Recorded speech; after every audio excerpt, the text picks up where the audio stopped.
Petani kan sekarang kalau nggak pakai pestisida itu rasanya ada yang kurang aja ya. Sehingga kita carilah maknanya itu apa sih kaitannya art sama agriculture gitu. Nah ternyata berkorelasi kuat. Terbukti dari nenek moyang kita dulu ya. Waktu itu ada petani lah datang ke kebun kita. Dengan bangganya dia bilang ke kita gitu, oh ini ada sekarang obat paling ampuh nih untuk penyakit Hmm. patek ya. Ini campurin aja nih obat ini Oh, tiga gitu kan dia introduce dulu tuh ke saya tuh. Dan mirisnya ternyata si obat ini tiga-tiganya fungisida. Artinya ditipu sales. Serangan hama itu biasanya tidak terjadi begitu saja ya. Ya artinya ada akumulasi yang tidak benar di ekosistem tersebut. Ketika nanti kan banyak orang tuh cita-citanya setelah tua ingin punya kebun lah. Tapi jangan salah, ketika pensiun nanti, apakah tenaganya masih mumpuni untuk bisa ngeliatin yang kerja, macul? Itu pun kalau masih ada yang mau macul. petani milenial. Istilah yang biasa kita gunakan untuk anak-anak muda yang bertani. Tapi pernahkah kalian dengar petani Gen Z? Petani Gen Z ini adalah founder dari Jong Farmer dan namanya adalah Idam Khalid. Di mana di dalamnya juga personilnya ini masih muda-muda atau bisa dibilangnya Gen Z. Di sini kita akan membahas alasan kenapa menjadi petani di zaman sekarang dan juga suka duka menjadi petani muda, lalu juga pertanian ramah lingkungan dan juga tips and trick untuk teman-teman yang mungkin sekarang baru mau mulai bertani. So, tidak usah berlama, mari kita lihat videonya. Selamat datang kembali di Orga Talks. Pada hari ini saya menghadiri petani muda, tapi bukan petani milenial, tapi petani Gen Z. Biasanya Gen Z ini adalah omongan-omongannya ya, tapi yang kali ini dijamin positive vibes. Inilah dia, Idam. Selamat datang, Dam. Siap, hatur nuhun Kang Alip sudah diundang ke sini. Dari mana tadi? Tadi dari kota. Dari kota. Iya, Emang ini di mana? ini kota juga sih. Ini biasa di kampung ya, biasa di Ya, kabupaten. kita di Bogor, by the way, teman-teman. Siap. Nah, jadi ini ada Mas Kang Idam atau apa kita manggilnya? Apa ya, Idam Idam aja silahkan. lah ya. Kang Idam boleh, Idam. apa aja deh. Ini saya langsung lempar nih. Eh, apa namanya? Jong Farmer. Ya, Betul namanya Jong Farmer. betul, Jadi betul. jadi saya ini lihat beliau ini di Instagramnya namanya Jong Farmer, nanti bisa dicek. Ternyata saya kira petani milenial, ternyata lebih parah lagi, petani Gen Z. Baru nemu nih saya nih. Dan pasti jarang-jarang dengar petani Gen Z. Kang Idam, nah gue mau nanya, ini Jong Farmer ini pertanian budidaya apa? Terus juga Oke. kapan ini udah adanya? Mangga itu dulu ah, biar seru. Siap Kang Alip, sebelumnya ya nice to be here ya. Seru banget diundang ke apa? Organic Talk ya. Orga Ah, Talks. Orga Talks ya, ke Orga Talks. Jadi memang awal mulanya ya si Jong Farmer ini kayaknya itu memang kutukan ya buat Kutukan. iya buat saya pribadi gitu ya. Karena kan ya sekolah di sekolah pertanian lah ya, sekolah di sekolah pertanian. Nah, saya potong Ah, dikit. Lulusan pertanian dari mana kampusnya? kampus Bogor. Kampus Bogor. Oh, jurusannya pertanian memang. Jurusannya kebetulan bukan pertanian, Ah, ini jurusannya mah menarik. Ya. agribisnis ya. Tapi Oke. ada agri-agrinya lah. Gitu. Dan Masuk. ada bisnisnya gitu ya. Tapi memang kalau belajarnya sih nggak ini ya, nggak apa namanya, teori mengenai lapangnya hama penyakit apa segala macam nggak belajar Ya, lah di situ. bisnisnya yang Betul. fokus. Jadi cuman nggak cuman sih maksudnya belajarnya supply chain ya. Jadi bagaimana di hulu itu apa menanam, lalu ada pasca panen, lalu diolah hingga produk akhir itu kan belajar agribisnis tuh. Rantai pasok dari hulu sampai hilir kan gitu ya. Lalu itu saya tuh kurang lebih kapan ya? Semester 4 lah. Semester 4 itu datang ke kampung tuh, ke kampung di Cirebon. Kampung saya kan di Cirebon. Si Iwa nanya lah ceritanya waktu itu Si ya. Ua ya. Si Iwa. Iya, Si iya. Iwa nanya, ini teh kenapa padi itu sana pada putih kata dia. Terus saya bilang lah ke si Iwa teh, wah punten gitu kan. Hmm. Saya jurusannya bukan pertanian. Oke. Gitu. Nah si Iwa di situ marah lah. Oh, Bukan marah marah. lah. Mengkritisi lah, mengkritisi gitu Oh, kan. kamu kan kampus di sana gitu ya. Iya, Oh, jadi bayangan si Iwa itu mau siapapun yang masuk kampus pertanian itu prinsipnya sama kayak orang lagi nyantri lah. Karena kan lulusan santri harus bisa ngimamin, harus bisa ngaji. nyolatin yang meninggal misalnya gitu kan. Harus bisa jadi apa imam ketika sholat Jumat. Tapi kan misalkan si santri ini belajarnya cuma fikih tok gitu kan juga Hmm. ketika lulus mah tetap aja harus bisa semua aja gitu. Nah, bayangan si Iwate gitu sih waktu itu ya. Padahal di kampus di jurusan sendiri nggak belajar, akhirnya justru ke trigger gitu ya. Oh iya ya, kayaknya gue ini kampus pertanian gitu. Cuman pertanyaan sesimpel itu aja kok nggak kejawab gitu kan. Nah, itu dari si Iwa mulai ada trigger dari situ dan tetap masih nggak sadar aja gitu bahwa oh ya gue tuh lulusan kampus pertanian ya gitu ya. Ya keresahan itu ya. Resah tuh. Tapi justru benar-benar intunya banget itu bukan ketika si Iwa ngomong, pasca dari itu. Mungkin kayaknya dapat kutukan itu dari si Iwa itu ya. Waktu itu coba riset. Saya kan sukanya event ya, event bikin musik, festival kayak gitu ya. Nah kebetulan waktu itu ada tuh di kampus tuh. Kalau yang tahu judulnya itu Bogor Art Festival. Oh iya iya. Nah si Bogor Art Festival ini kan ada Bogor Artnya ya. Waktu itu ngambil topiknya pertanian lah. Jadi art and agriculture gitu kan ya. Jadi ada agriculture-nya gitu. Sehingga kita carilah maknanya itu apa sih kaitannya art sama agriculture gitu. Nah ternyata berkorelasi kuat. Terbukti dari nenek moyang kita dulu ya. Nenek moyang kita Menarik. dulu itu Gimana tuh? sudah ada membunyikan alat-alat musik dan tujuannya untuk pertanian semua. Wah, maksudnya gimana tuh? Gak ngerti sih. Nah, jadi dulu sebelum kita akan menanam, itu dibunyikan terlebih dahulu alat musik bambu, yaitu Oke. angklung. Oke. Nah, jadi si angklung ini adalah model tradisi dari masyarakat yang tujuannya itu untuk sistem penanggalan waktu. Jadi ketika mau menanam, itu dibunyikan lagu apa, ketika lagi perawatan dibunyikan lagu apa, ketika nanti pasca panen itu dibunyikan lagu apa gitu. Jadi dianggapnya ngaruh ke tanamannya kali ya, bagaimana? Mungkin ya, tapi itu yang akhirnya jadi budayanya Parahyangan. Dari event itulah aku merasa kagum lah sama pertanian dan akhirnya mulai mengusik-musik sih. Kayak apa sih serunya pertanian? Akhirnya nyoba nanam sedikit, sedikit, sedikit, sedikit. Ini nyobainnya di mana? Kan masih semester 4 atau udah akhir itu? Iya, mungkin jalan nanam itu semester 5-6 lah. Udah mulai agak lowong ya. Udah agak lowong itu kan mau menuju skripsi ya. Jadi udah mulai nggak padat gitu. Nah di situ happy banget sih ketika melihat mereka tumbuh ya. Jadi akhirnya awalnya sih mulanya hobi sih. Hobi terus jadi aku selalu ngebayangin mungkin dulu ini happy-nya orang-orang zaman dulu ya gitu. Oh Ketika iya. tanamannya tumbuh baik gitu. Terus Kayak guyup sesama tetangga gitu kan. Karena tetangganya juga kan rata-rata bertani juga gitu ya. Nah dari situlah akhirnya ketemu teman-teman apa segala macam. Nah sampai akhirnya oh kayaknya harus kita kelompokkan deh ini barang gitu ya.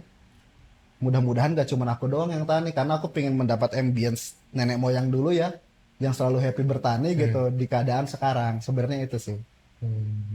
Sampai akhirnya bikin apa? Jong Farmer ini artinya gimana? Ada kelompok tani, terus misalnya lu datang nih tiba-tiba, saya anak IPB nih, mau jalan bareng nggak? Atau tiba-tiba lu buka lahan kosong apa gimana tuh? Oh iya, itu menarik juga ya. Kalau sekarang sih ya, itu prosesnya udah 2 tahun ya. Itu tuh memang ya organik lah ya, organik Oh pertumbuhan gitu? ya. Iya. Padahal kita sama-sama yang ngomongin organik by the way. Tapi sok diceritain aja. Jadi tumbuh Mau senang mau secara duka ceritain aja. betul.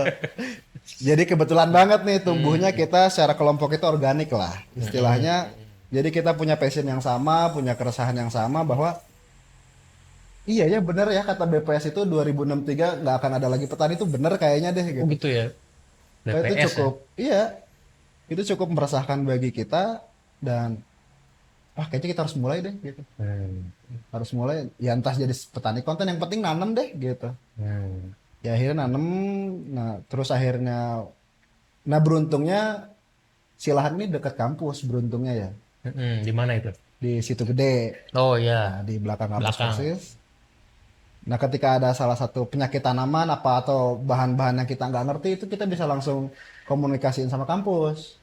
Karena di kampus itu ada klinik tanaman, Oke, Kelintan. Lintang. Nah Ya, jadi alma mater sama udah. Lanjutin. nah jadi dari situ learning by doing aja ya dan kebetulan sangat kebetulan dan bersyukur banget banyak dari dosen-dosen itu yang support lah. Ketika kita datang itu langsung mereka kasih tahu oh ini penyakitnya ini penanganannya anu pakainya anu gitu. Ini beli benihnya begini begini begini begini karena kan buta banget ya, Oh, ya buta perlakuannya mek ya banget kan. kan.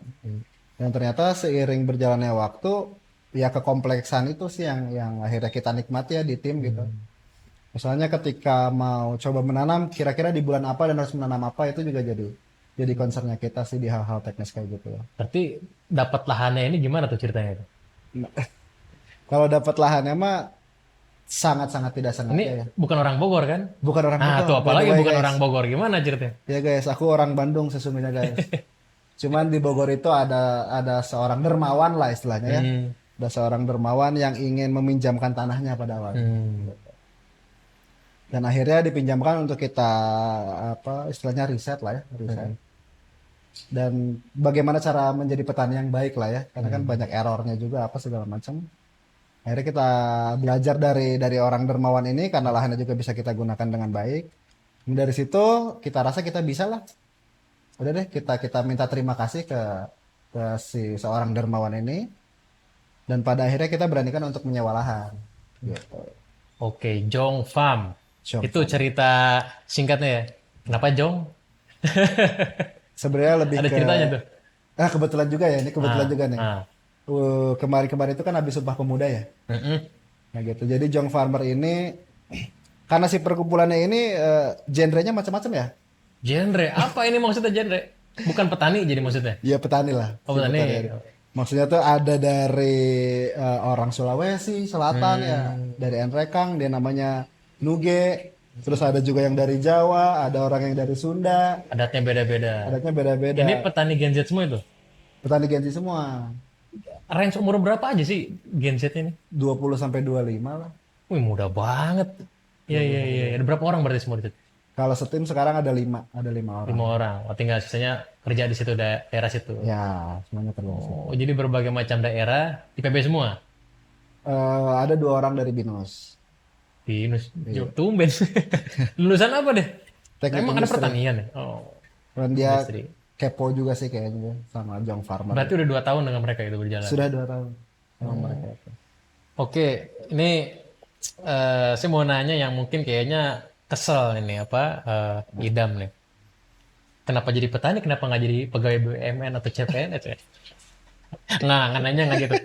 Gini aja, kenapa harus jadi petani di tahun 2025 ini? 2 tahun yang lalu ya, 2023. Kenapa milih jadi petani? Ya itu ya, Masih muda. mungkin salah satunya kutukan ya, yang tadi sempat dikasih tahu di awal itu, kayaknya mau melangkah kemanapun ya. Nah, iya, kenapa nggak coba melangkah ke manapun itu kenapa? Nah itu udah coba ya, Oh gitu. udah coba sebenarnya Oke. ya ke mana namanya ke korporasi misalnya apa segala macam. Hatinya nggak tenang aja ya, hatinya nggak tenang. Ya justru lebih dapat kenikmatannya di lahan gitu.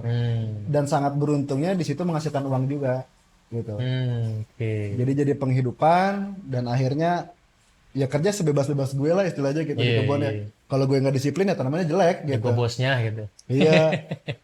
Dan di situ sih happy banget terus juga. Tapi juga tidak terlepas dari tantangan-tantangan yang lain ya. Nah, apa itu tantangan yang lain tuh? Ya secara sosial lah, secara sosial. Kayak memang capnya sudah jelek banget ya si farmer ini ya, si petani ini. Ya bahkan tantangan itu datang dari orang tua sendiri sih sebenarnya. Oke, menarik. Malah lingkungan terdekat ya. Malah lingkungan terdekat ya. Dalam bahasa Sunda ya. Nah, mana naon cenah melak-melak itu cenah. Bahasa Ini- Indonesia tuh. Bapak, Ibu Oh, iya. nonton ini gitu. Nggak apa-apa lah, lanjut lanjut. Sorry ya Mama. Mulak-mulak Kumaha itu. kunaon gitu. Iya, kamu teh kenapa cenah malah jadi tanam-nanam gitu sih? Gitu. Oh. Kata si ibu teh ya. Nggak sayang sama kuliahnya gitu kan. Ya enggak sih gitu kan sekolahnya sekolah pertanian. Ya juga sih. Iya kan sayangnya di mana gitu.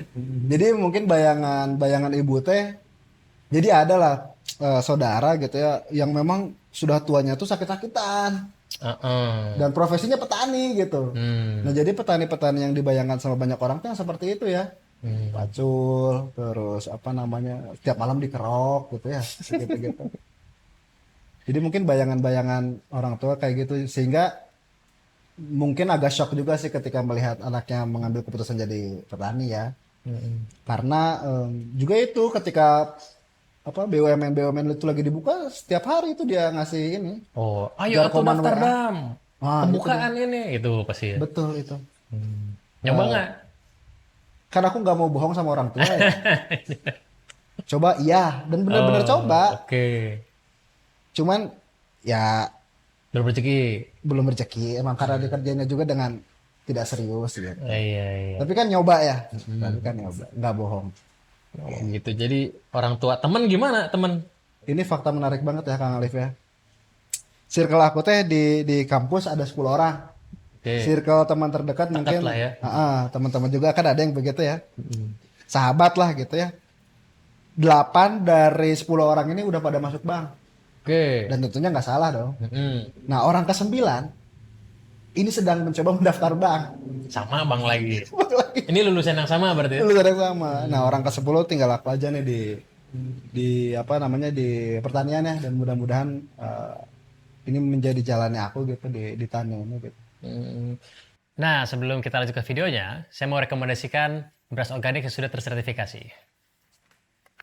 Ini dia, produk beras organik hotel dari PT Hotel Indo Industri yang beralamatkan di Tegal. Produk ini sudah memiliki izin edar, sertifikat halal, dan sertifikat organik dari LSO Innovis. Beras hotel memiliki beberapa varian, diantaranya adalah beras merah yang baik untuk diet dengan tinggi serat, beras sugar free untuk membantu mengontrol gula darah atau penderita diabetes dengan low glycemic index, dan varian beras lainnya seperti Black Rice Superfood, Kepala Super Organic Rice, Pandan Wangi Brown Rice, Pandan Wangi White Rice, beras Rainbow, dan susu Organic Rice. Beras organik ini memiliki banyak manfaat yang bisa dicek analisa labnya di websitenya di berashotel.com. Beras hotel bisa Anda temukan dan dapatkan di market offline seperti Lion Superindo, Farmers and Ranch Market, Transmart, dan Modern Market lainnya. Serta tersedia juga market online seperti Shopee, Tokopedia, Astro, dan platform lainnya. Untuk informasi lebih lanjut, teman-teman bisa cek di Instagramnya di @berashotel dan websitenya berashotel.com. Baik, kita lanjut ke videonya. AGB itu ya ujung-ujungnya pasti bank. Umumnya Kayaknya malah ya. Kayaknya banknya sendiri lu sama AGB udahlah. Kayaknya auto. 9 orang. Ini baru circle Idam doang, belum yang lain. Oh iya, Bang. 9 dari 10 tuh berarti berapa tuh? 90% ya? Banyak lah. Banyak ya. Astaga. Berarti ini kan anak muda. Masih under 30 lah. Anda tertib. 25 malah kan. Artinya kan masih banyak yang harus dipelajari. Tantangan tadi ya sosial juga. Nah tadi sempat ngomongin tantangan. Tantangan itu di mata anak muda bertani itu apa? Mau di karya seni manapun gitu ya. Beberapa tahun ini petani itu digambarkan sebagai orang yang cungkring gitu. Badannya eksotis gitu ya. Dan pakai pacul gitu. Terus sedang menanam sawah di ladangnya mereka gitu ya. Dan itu mungkin, nah ini juga aku mau ngasih masukan ke teman-teman seniman ya. Mungkin nanti gitu kalau mau ngegambar petani ya, udah mulai pakai drone gitu, kayaknya oke banget tuh. Yang ganteng atau yang keren, Ganteng pakai gitu jas ya. gitu ya. Kayak farmer-farmer Amerika lah gitu. Iya, iya, Kayak common harvester gitu. Nah mungkin persepsi itu juga nggak cuma timbul dari apa namanya, dari teman-teman yang tidak mengetahui ya, karena kan itu sistematis lah, sangat sistematis. Sehingga yang paling utama sih mungkin faktor ekonomi ya. Oke. Karena untuk membuka lahan sebesar itu juga perlu capital. Terus ya betul resikonya besar, banyak ketidakpastiannya gitu. Dan untuk melihat potensi cuannya itu agak-agak tricky lah gitu. Jadi memang terus itu yang paling parah adalah kita tidak punya barrier market. Artinya ketika mau jualan itu ya istilahnya tengkulak-tengkulak lah ya. Itu selalu ngepres harga gitu. Karena itu juga beberapa kali kita rasain gitu di kita gitu. Iya, masalah jualan tadi ya. Kalau mau coba produknya Idam tuh di mana, Dam?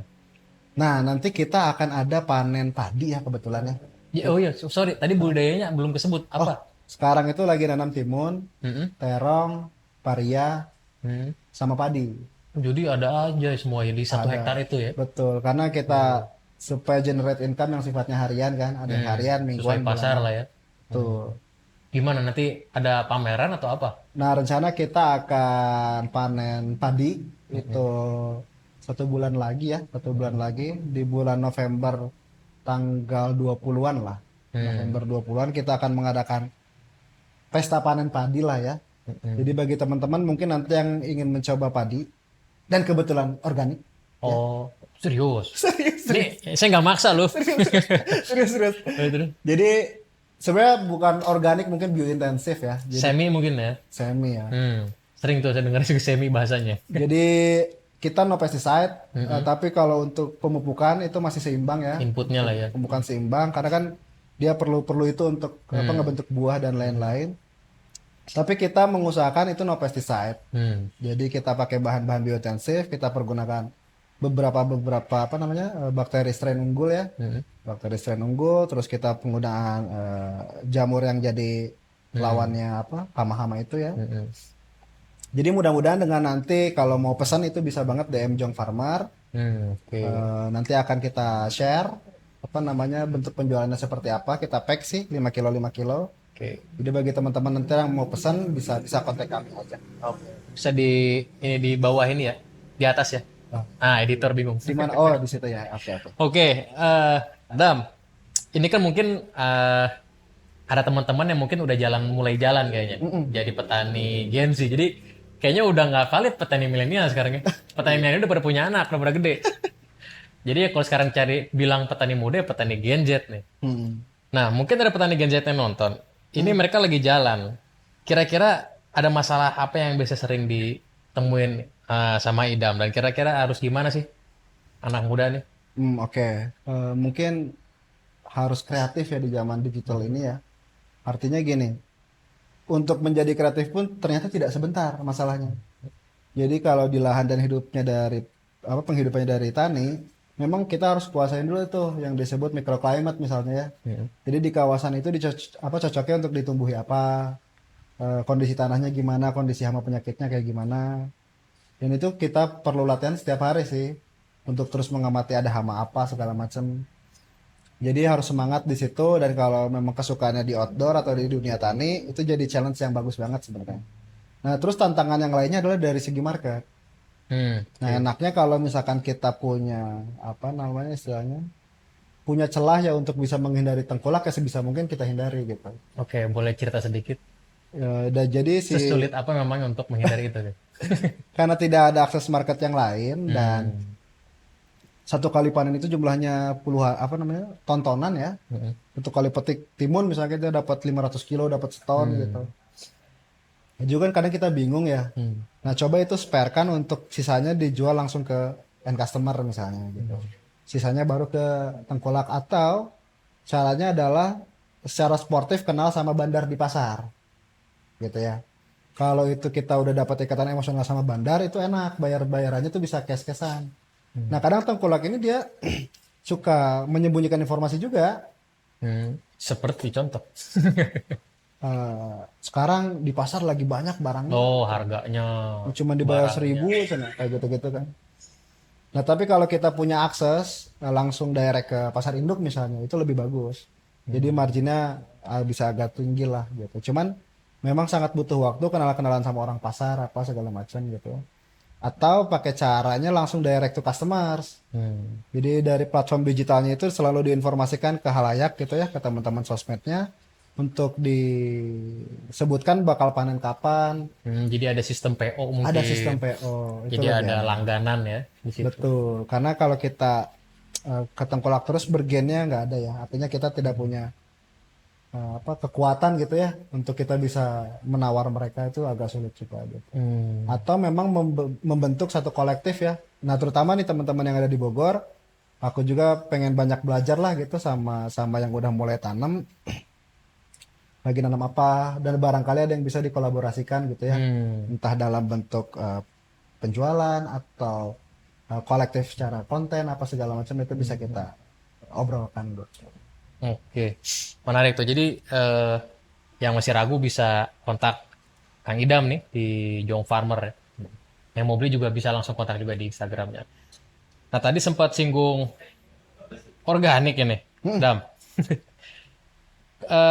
Juga tadi tidak pakai pestisida. Betul.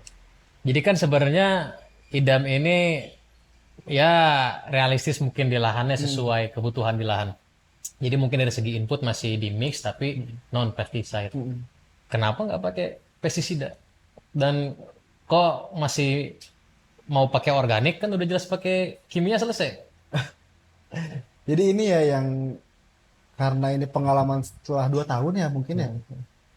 Pertama, pakai pestiside itu nggak apa-apa sebenarnya, sangat tidak apa-apa, tapi harus tepat guna gitu. Hmm. Harus tepat guna artinya ketika sudah mau merebak itu kita pergunakan dengan dosis kecil, tentunya itu nggak apa-apa banget gitu. Nah tapi setelah kita pelajarin ternyata banyak petani dari sekitar itu justru yang pakainya ugal-ugalan Waduh, iya iya iya. pestiside itu. Ada nggak pernah lihat contohnya kayak gimana sih yang ugal-ugalan nih makanya? Jadi gini Kang Alif, waktu itu ada petani lah datang ke saung kita ya, ke kebun kita. Dengan bangganya em, dia bilang ke kita gitu, oh ini ada sekarang obat paling ampuh nih untuk penyakit patek ya. Di cabai patek itu jamur, sejenis jamur gitu, Ini fungisida ini ya. fungisida gitu. Ini campurin aja nih obat ini Wah. 3 gitu kan, dia introduce dulu tuh ke saya tuh. Apa itu Pak? Nah, obat ini harus digabungin semua ini. Dan mirisnya ternyata si obat ini tiga-tiganya fungisida. Artinya ditipu sales gitu. Oh, dia info itu dari Dari salesnya. sales obat gitu. Nah, pengetahuan-pengetahuan kayak gitu yang bikin ekosistem kan jadi nggak baik ya. Dan petani tuh nggak paham sama sekali ya. Iya, yang penting mas pateknya hilang gitu. Padahal dengan satu bahan aktif aja cukup gitu sebenarnya. Nah, akhirnya kita pelajari itu juga tidak tidak di tahun-tahun sekarang ya, artinya tidak di periode ini gitu. Tidak di periode kemarin-kemarin, maksudnya baru sekarang-sekarang ini karena kita punya satu teknologi yang lumayan mutakhir lah. Teknologinya itu kita bisa forecast atau kita bisa tahu kapan ada hama penyakit. Caranya itu kita memang bangun bangun sistem informasi berbasiskan cuaca. Jadi kita pasang alat tuh, namanya weather station.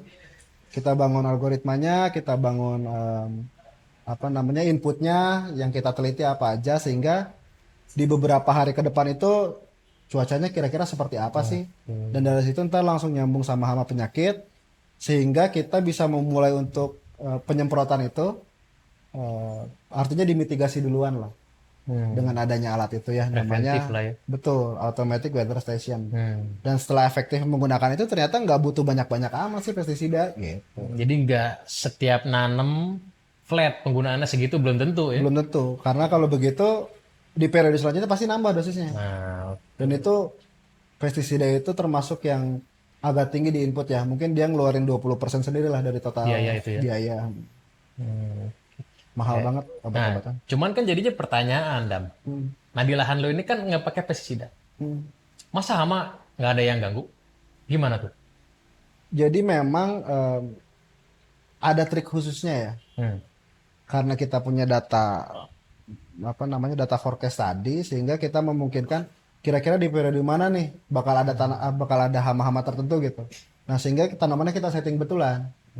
Misalnya lagi musim penghujan kayak gini ya, kita tanam itu timun karena memang cocok banget ketika cuaca seperti ini. Dan musuh terbesarnya itu yang menyebabkan virus kuning itu kan apa namanya kutu ya, kutu Bamisia tabaci itu dia tidak aktif menyerang pada saat hujan karena sayapnya terbasahi.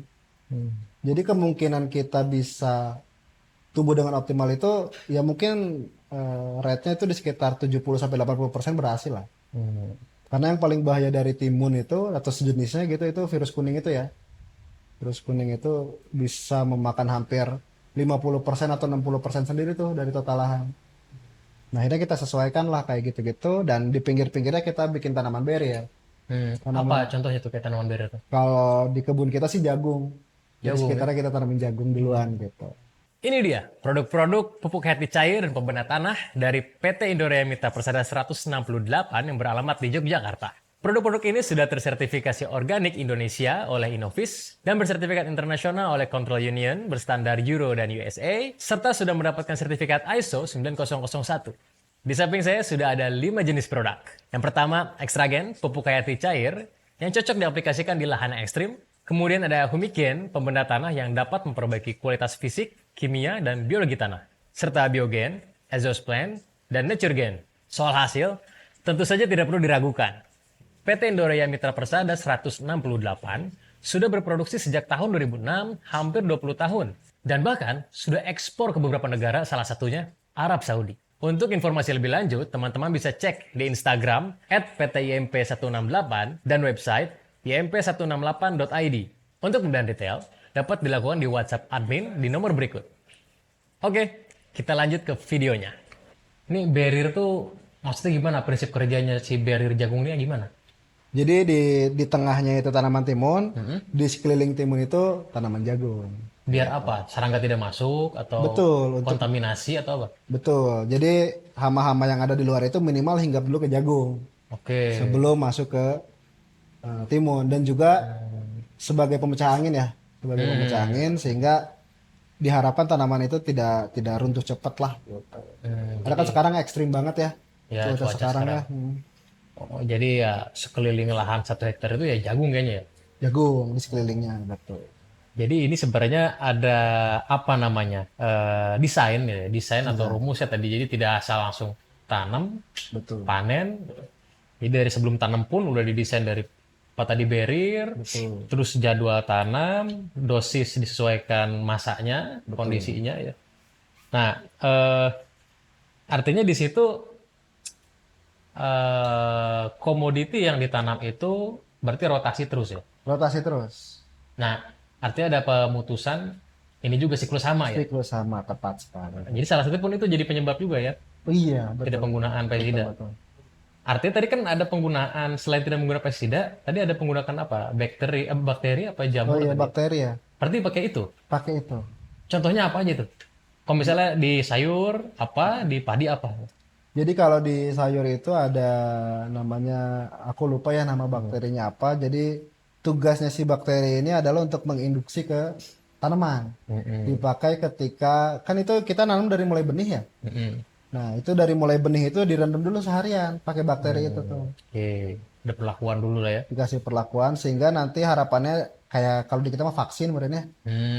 Jadi kayak ada vaksin campak, polio gitu. Tidak-tidaknya mudah-mudahan dia kuat gitu. Jadi prinsipnya itu bukan mengobati lah, tapi lebih ke mitigasi ya. Sebelum apa-apa terjadi, kita kuatin dulu deh tanamannya gitu.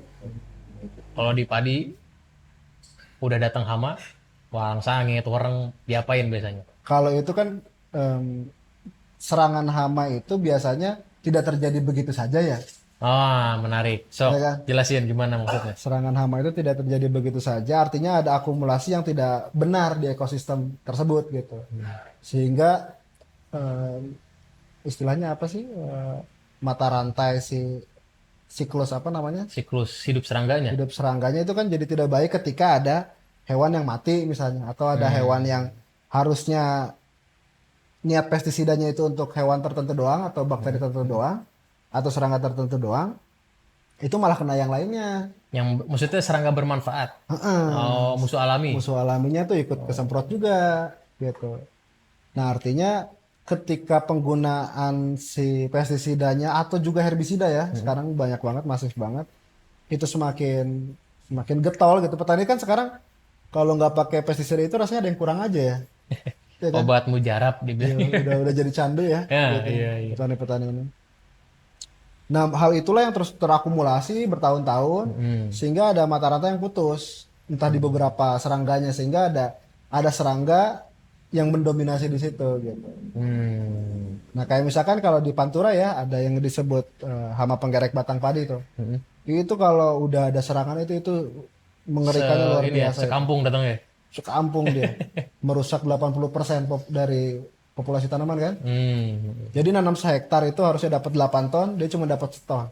Wih, Sakit banget ya. serem gitu ya. Uang udah keluar semua. Baik modal tuh. Enggak juga kayaknya menombok gitu ya. Makanya sering banyak Bang Emo kan.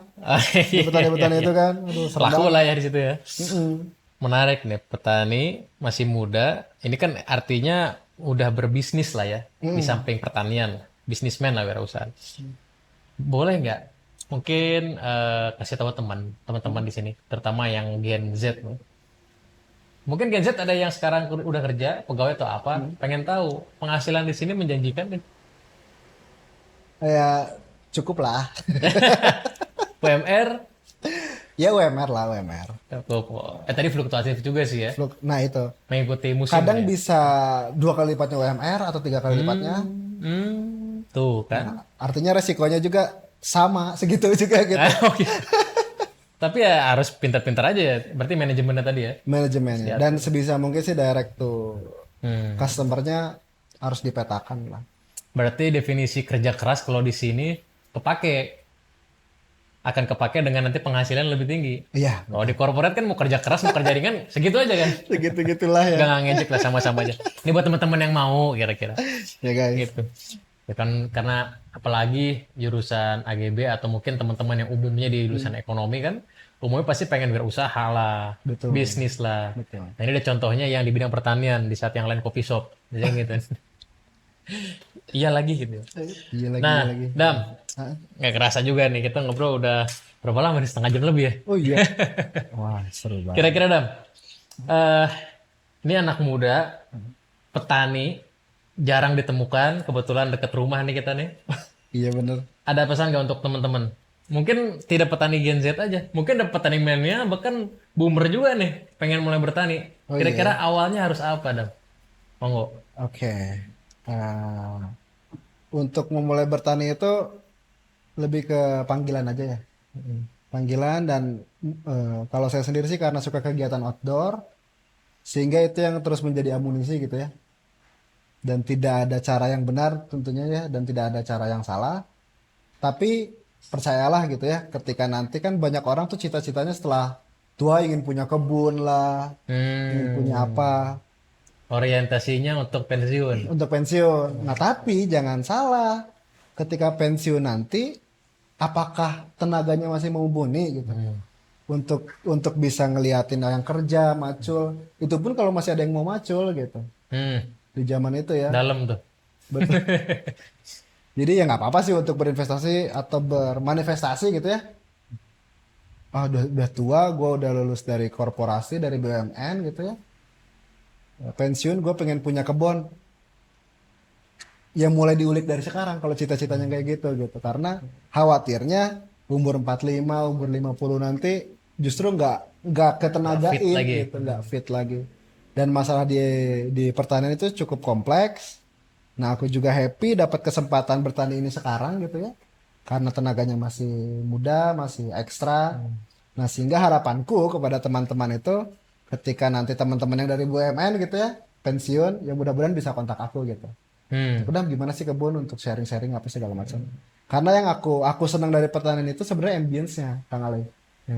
Bagus ya walaupun lihat umurnya berapapun ya. Iya, ambience itu dalam artian beres panen terus makan itu enak banget.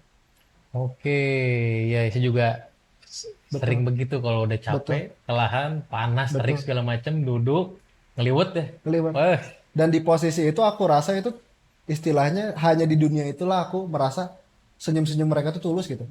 mungkin kalau mau coba ngerasain ya, simpelnya ke puncak makan Indomie. Tah, eta pisah, Eta pisan. eta pisah. Ada lagi, Dam? Hujan gitu. Jadi gitu yang aku rasakan di pertanian itu aku sangat lagi pengen mengenalkan gitu ya ke teman-teman dan mudah-mudahan ada yang tertarik. Aku juga selalu support untuk teman-teman yang mau nanam. Alhamdulillah sih beberapa hari atau beberapa minggu ini sering aja ada DM yang masuk untuk nanyain apa namanya bagaimana cara budidaya gitu ya. Itu feel free aja buat teman-teman, tidak dipatok biaya apapun gitu ya. Mumpung belum lah sekarang. Bukan karena kayaknya tidak ada lagi yang mau tani gitu. Ya aku rasa juga pasti jumlahnya nggak akan banyak lah gitu. Jadi aku happy banget gitu kalau ada teman-teman yang mau budidaya. Kemarin ada di Padalarang tuh teman nanam, terus di Majalengka, di Karawang gitu. Langsung kontak-kontakin, happy banget sih. Gitu. Jangan nunggu tua, mulai aja dari sekarang. Tuh. Umur 25, 30, 40, mulai aja dulu ya. Jadi jangan sampai nunggu tua, akhirnya tenaga udah nggak ada. Oke, terima kasih Siap. banyak Dam ngobrolnya. Kang Alif, seru Nanti next kita ngobrol-ngobrol lagi. Kayaknya teknis masih dikit tadi yang kita obrolin ya. Oh iya, kalau rame ya, Ya keren. jangan lupa subscribe guys. Sip, thank you banget disampaikan. Oke, segitu dulu aja teman-teman. Sampai jumpa lagi di episode selanjutnya. Bye.